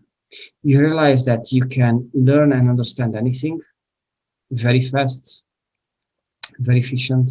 You can apply, and then like, yeah, how can I get more, and then more, and then more, and then more. So, for me, in a nutshell, COVID brought this. I always had questions of what has to happen for me to get out of my bubble, but for me, COVID, the COVID event brought me out to kind of, burst my bubble, and now I'm like, I feel like I'm free. Mm-hmm. I'm full of ideas, things I want to implement, things I want to change, things I want to do. I feel like everything I'm doing, I want to just, touch a bit around me and improve things. That's my thing now. So I went from being, a guy that was working and playing probably after that because I had nothing to do, especially like in a country where it rains nonstop almost, like in Ireland. Every single day I was free in the evening, I was playing something or maybe going with a bike for a walk, like for a ride, but that's it, not much. Or watching some movies, like you can binge on a billion shows on Netflix. Okay, I watch a few, episodes of something from now and then, but there's not much to be honest. Like most movies are absolutely horrible. Um, and then what can you do? You read a bit, you learn a bit, you do some tests on something, you look at some videos that teach you something, and at start you're like, you feel you're absolutely, um, you're drowning in information, and you have no clue how to filter it, and you feel like, this is not for me, it's too much. But then again, if you're patient with yourself, you realize that you can actually understand a lot more. And I'm looking around myself, and I'm looking at everybody, like our closest friends, relatives, buddies, etc. A lot of them are stuck in this loophole where they do not want to progress or grow. They want to stay in the same place Yeah. or just do the same things over and over, and that's it. And then you see these other people who they know so many things about so many things. You're like, how? It's those people who discovered how capable they are. So right now we're all limiting ourselves in thinking, oh, I can't learn a new thing. I can't do this new thing. I can't understand this because people are not patient. Since we have Facebook and Instagram and so on, where you just scroll after 7 seconds because you're bored, people have the same attention span to learning. So, for example, in my course on the financial side, I was one out of two. Sorry, no. So we were 45 people that started the course. Me and one more girl finished the course from start to finish without having to repeat any modules. Mm-hmm. Everybody else either dropped or failed one or two courses and the modules, and they had to repeat them. My whole life, I thought I'm not capable of doing that. I'm not capable of learning something so thorough, so advanced, so different, so new, etc. Because in school, my teacher said I'm stupid. My colleagues said I'm stupid because, that's the mentality. Why was I stupid? Because I couldn't learn according to their ways. What I realized is that I have a certain way of learning myself, and this I just discovered recently, to be honest. I am amazing at learning with somebody else, like peer learning, I think, Mm-hmm. pair Mm-hmm. learning. Mm-hmm. So what we did was we were reading like the material, 1 or 2 or 3 pages each, and then we would interpret in our ways. What did the other one understand? Mm-hmm. I was reading, she was saying, okay, I've learned this. And I was saying, oh, but I think this makes more sense. Honestly, we were like robots. Yeah. And I realized how wrong the learning system is. in general, almost everywhere, because you have a teacher who comes in and says, this is how it is. You have to understand it like this. Yeah. Ah, you're stupid, you couldn't. So that's my new thing. With crypto, I created a group of people with like 10 buddies, all from Romania. Some of them are my best friends. And we're literally dissecting everything possible. We contradict each other. We give each other like arguments, why this makes sense or it doesn't. I made more from crypto than from my actual salary this year, apart from the last 1 week of free fall, but it's going to come back. It's fine.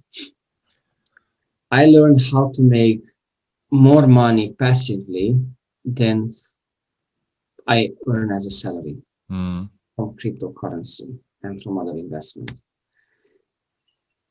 It helped me, and it helped me just because I had the time to actually learn, sitting in the house for almost 1 full year, only going to some shopping and maybe a walk here and there, and that's it. Yeah. It really helped.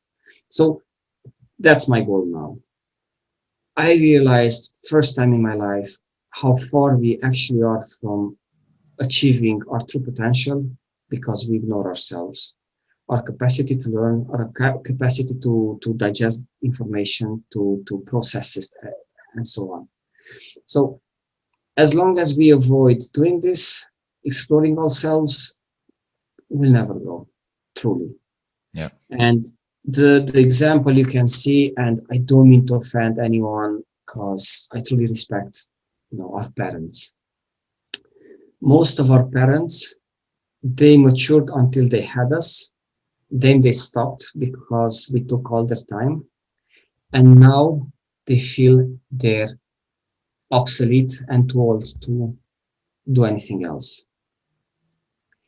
And it's kind of our responsibility now to slowly take care of them. But I think and it's a bit off topic, but this would be a great chance for us to help them understand that they can learn. So for example, my mom started using a PC. I was super happy, but only after I left home. So she could call me on video chat. Then now she has tablets, she uses it. I got her a smartphone, she uses it. So slowly they can learn. But now it's up to us to encourage ourselves and encourage the others around us. Anyone can learn anything, but we need to encourage them, not discourage them. I agree. And another thing I want to add is that I totally changed my attitude towards anything that happens in my life. So I went from being a super negative person, and that was just confirmed a few days ago from one of my friends. You're so negative. What happened? To always looking at the solutions of any situations, anything that happens around me, and I don't call them problems, I call them situations, and being proactive. Anything bad that happens. I'm not saying necessarily for a reason, although I do believe that. I think that everything happens for a reason in life, but the reason is always to learn something. So when you get to the point of any bad experience you have, you've turned it into a lesson, you will become the next level, the next best you that will never go back. That's amazing. That was my kind of path for the last 1.5 years. Yeah. And I'm absolutely shocked of how many changes it did here and here. And my girlfriend said, Vlad, you're not the same guy. You're not even close to it. Amazing. Because of that. So for some people, this last 18 months were gruesome, a nightmare. For others, and a lot of my friends, it was the best period of their lives. Yeah. And a lot of them started challenging themselves, growing. A lot of them opened businesses, etc. Brilliant. Yeah, amazing. I agree. I think it all depends on perspective, and the fastest way how we can affect that is through educating ourselves. That's kind of why I started this podcast. I saw a need by a lot of people to kind of focus on something positive and useful. And I think Yeah. conversations about that and topics like this that we just discussed help a lot, because just the fact that you're thinking about something, like you don't even have to be like pushing yourself to the extreme. Just by exposing yourself to something like that can nudge you a little bit, and that That's just like the compounded interest, like it doesn't happen at the start, but it's like those small breadcrumbs that you put in, that's it. and then later it grows and it kind of becomes amazing. I feel like that happened to me in my life as well. I remember the first book that I read on personal development, and I still kind of didn't believe in it, And I was like, "All right, I'm gonna give it a shot," And it was kind of like, yeah, all right." And Yeah. reading through it, it felt great, but I didn't see a huge change immediately. It didn't happen over a month. It didn't happen over a few months, but I felt that it was kind of working a little bit. So I decided to continue with it. And now that a few years passed, I see a huge difference. And I see a difference in people who were kind of at the same point that went the other way and didn't choose to do something like that. As you can guess from the kind of how I set it up, they're probably kind of in the same situation as they were a few years back. Probably, yeah. But yeah, with this whole lockdown situation, I started to go all in on creating this, as I think that it will help a lot of people, and that people should actually push themselves a little bit. And hey, man, if you can take an hour and listen to a podcast where people are talking about improving themselves, you're already doing it. And I do it usually when I'm washing dishes or going for a walk or cleaning up the room, So I'm kind of Yeah. doing two things at the same time, and I just save time and do something proactively. So it's even more useful. And I would highly recommend that to anyone listening. Just while you're walking your dog, while you're going for a run, while you're washing your dishes, just listen to a useful podcast. It'll change your life after a few years. Yeah. Quick tip for anyone who wants to do that, and if they're listening, I found a kind of a cheat how to do it. Tell us. One of them at least. So there is an application called Blinkist. Have you heard of it? You sent me the link. I tried the 1 week Did you? free trial. And I liked it because it's kind of compressed into small chunks. yeah, But I don't know. From the books that I like, I've gone to like 15 books from people that I even know their materials, and I kind of prefer the long format. Like I think it's a good reminder tool. For example, if I read a book That's it. 5 years ago and I kind of forgot what's going on, I think Blinklist would be an ideal tool to kind of get you up to speed and remind you of all the important concepts. Like if we were to do a podcast on one of the books that we both read, I would use that to remind myself of the most important parts. Well, look, the point is that,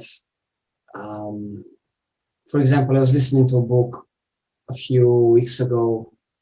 I think it's like 100 pages or so. I just listened to the audio version of it. It was 2 hours. Some people do not have that time. Not even, well, to read that, like to read a book every week, like some say, it's very, very difficult. You're very tired. If you have kids, it's hard, etc. But the point is that with Blinkist, what I realized is that if you listen just to the important stuff and you write down a couple of ideas in the meantime, it's 15 minutes a day that help you evolve a bit. Now, I'm not comparing it to actually reading the books, but I can promise you this. You read one book a week. I listen to one book daily. We spend the same amount of time. I will know more than you do from those books. Because if you think, tell me, what's the first book you ever read about self-development? Ever? You're saying that you remember the first book you read. Think and Grow Rich. Okay. How many amazing ideas do you remember from that one? Like I reread it like 5 or 6 times. So okay, that's different. So I'm talking about strictly reading it. Okay, one book from the same period. It would be Wallace D. Wattles' The Science of Getting Rich. I read it only once. I remember maybe like 2 core ideas from the book. Okay, so you take, for example, you start listening to Blinkist, you take a note book, how you call this, and you write down ideas. And that's something that will stay with you and it costs you less time. So I started doing this with a few books that I really liked. Some were just nice to listen. For example, the guys that created Google Maps, how everything happened, brilliant story. Or it was about Bill Gates, how he grew, how it's interesting. But some of them are actually amazing books. Just to listen every single word they say about it. If you do not have the time, I repeat, it's perfect. So I encourage anyone who wants to kind of get to the next level, but with very short time, because you can, of course, just read 15 minutes before you go to sleep. But honestly, I work somewhere around 10 to 16 hours a day, including everything I have to do on the side, like passions, hobbies, etc. When I sit in the bed and I try to read, I literally fall asleep in a second. Yeah. Very few days I have when I actually am able to read. So that's my thing. So I would suggest that some people are okay to listen. I love videos as well, but again, I do not have the time. People say, yeah, but you have 1 hour a day. I don't actually have 1 hour, like 1 hour a day, because you have like work, you need to cook your food, you need to go to gym, you need to do this, you need to do that. Yeah, well, you're well organized, like you're maximizing your time. There are a lot of people who just don't do that. They order food outside, they don't do anything after they finish work. They finish work every day on time, and that's it. Like they have like 6 or 7 hours per day that they could transform into something useful, but it's all about perception, So if they wanted to, they could. You're already using almost all your time to the maximum, so it's fine if you don't have an hour to read or watch every YouTube video that you want. So, but well, like you said, you wash dishes, you listen to a whole book while you're washing dishes. That's brilliant. Yeah. Is there another word for it apart from multitasking?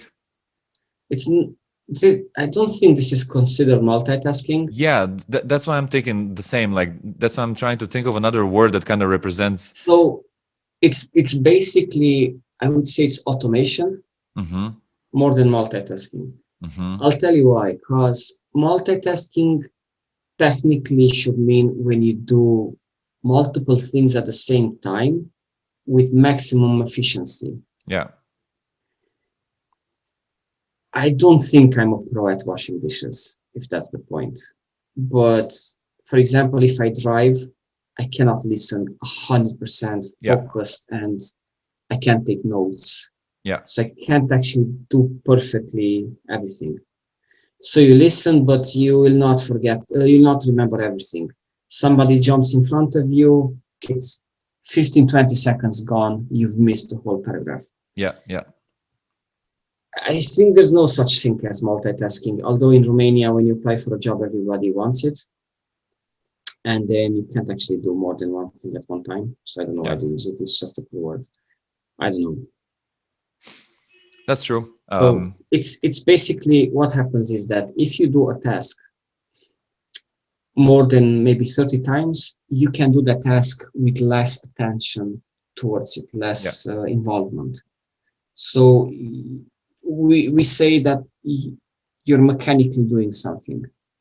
So what can you do mechanically? Let's say that, again, it's just a joke. You wash dishes and you listen to something. What else can you do in the meantime? Not a lot. Maybe smoke in between. You can do squats after every 5 dishes. So you're kind of working out at the same time. That's it. Or while you wash them, you just do this and you do... Yeah, you put weights on your hand, on your wrists, and then each time you raise the plate up. I would say listening is easy to stuff while you do automatically certain chores. For example, as I'm a recruiter, maybe a search on LinkedIn. Yeah, but not really. Because I read titles, job titles, companies, descriptions, etc., I can't actually read and listen Mm-hmm, to mm-hmm. something super intriguing at the same. I Yeah, can't. yeah. You lose bits of each I part, can't. and then you're kind of not doing any of them seriously. Yeah, Mm. I get that. So if I work, I need music. Mm, Fine, on the background, maybe jazz, maybe techno, maybe classical, whatever. yeah, No voices. yeah, yeah. Or if it's voices, I'll never listen to them. I Yeah, just, that's the important part. that's it. I Mm, ignore them, I focus on the task.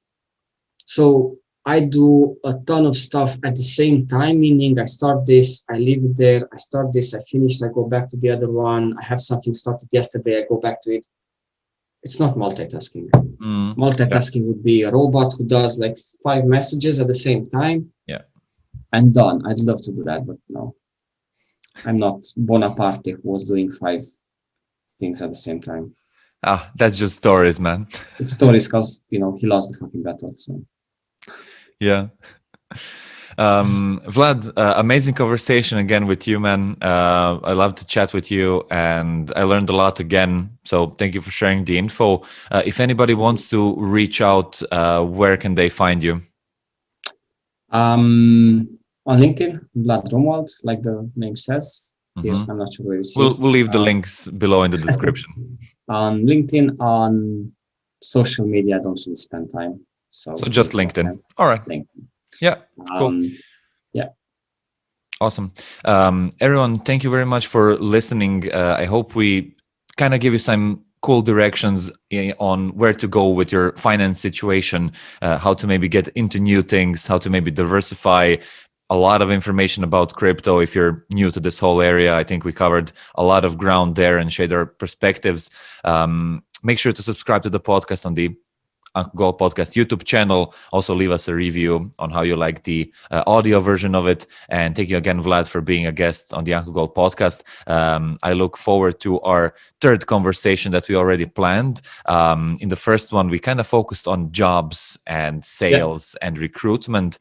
In the second one, we've gone deep into finances, investing, money, mindset. And we said that we're going to do a third episode as well, but focusing more on the body, nutrition, health, fitness, and ideas like that.